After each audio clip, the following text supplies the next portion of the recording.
Hello my fellow creeps, and welcome back once again to the Mask Fan Attic, where we look for cool and interesting old Halloween masks for all you monster lovers and horror collectors out there. Tonight this one goes way back in the attic and way back in time. It came out back around 1976. Now that was a long time ago.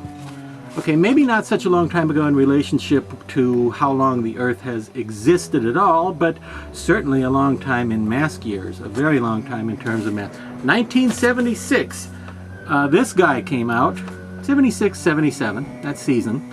This guy came out, and who is he? He is, don't get ahead of me here, he is Quasimoto.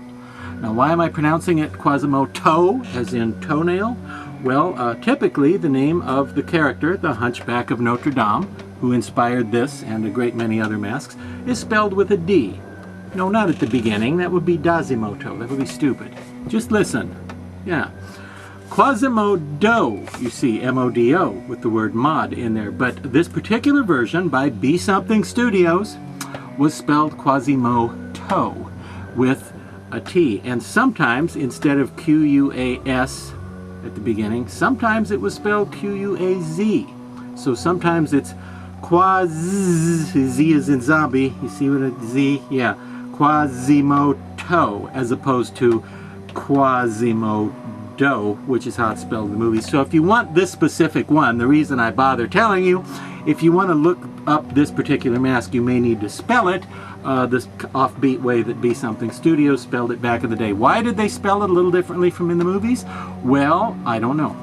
But my best guess would be that was done just to distinguish it a little bit from other masks on the market called Quasimoto, because there were several by Don Post and others that were spelled Quasimodo, like in the movie. So maybe this just differentiated theirs a little bit and made it easier on people ordering them and, you know, stocking them in stores and so forth. Now this guy was in production right up until 1985. Wow, which is to say 1984 was his last year in production. So he was around 1976-7 right up through 84. And now that's a long time for masks. Now again, I mentioned before that was a long time ago, but the good news is that's such a long time for masks to be in production that there were a ton of these made. So if you're into classic Be Something masks, you might be able to find one. This was one of the first masks, along with some others, also by Be Something, to use a plastic eye popped into the mask and glued into the little eye socket sculpted in there, instead of just a painted on eye, you see.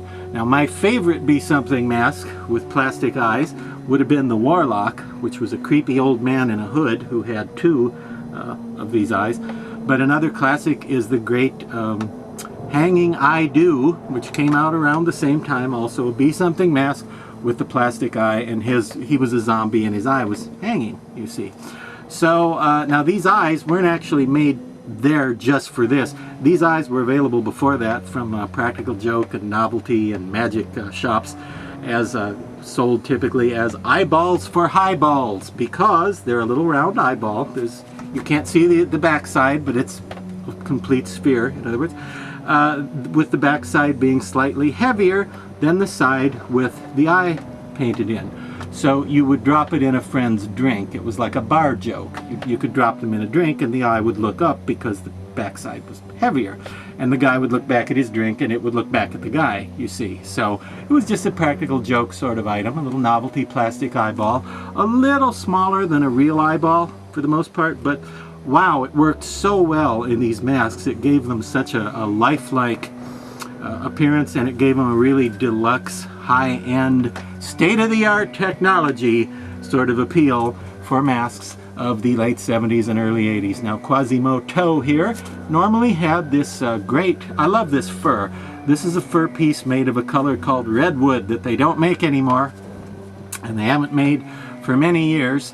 I'm hoping by the time you watch this, maybe some fake fur company will have reintroduced redwood color acrylic fur to the world like this, because a lot of great masks had it back then, and it's a good color that looks good on monsters, but they stopped making it ages ago, and you can't find this exact color anymore. It's been a long time that that redwood fur has been unavailable. But anyway, Quasimoto typically had the redwood colored fur. The paint changed a little from mask to mask. I don't know if you could see these little red. He's got some cuts and wounds on his face, like he's been injured here and there. You see those?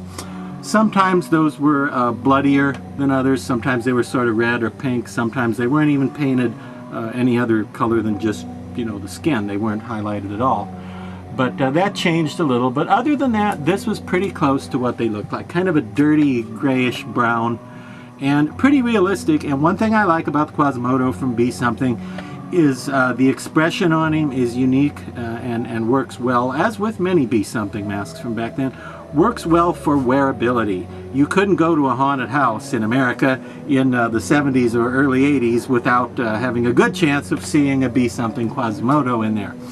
But one of the reasons for that, I think, again, the expression really works when you wear this, because he can be really angry and mean and nasty and like threatening the audience, or he can be sort of sad and pathetic, and it depends on your performance, you know, your body language, you call it. Depending on your performance, you can get funny or scary and mean or sad or frightened or whatever you want out of this face, because it's a very well planned expression. And astute Be Something fans will notice resemblances to some of the other classics from back then, including Man Created and the aforementioned Hanging I Do. They look like they could be relatives of Quasimoto. But anyway, very cool, very fun mask from back in the old days of people running around in masks and scaring kids at Halloween. What fun, hey? And I recommend it. And until next time, well, just wait till you see what I've got to show you up here next week.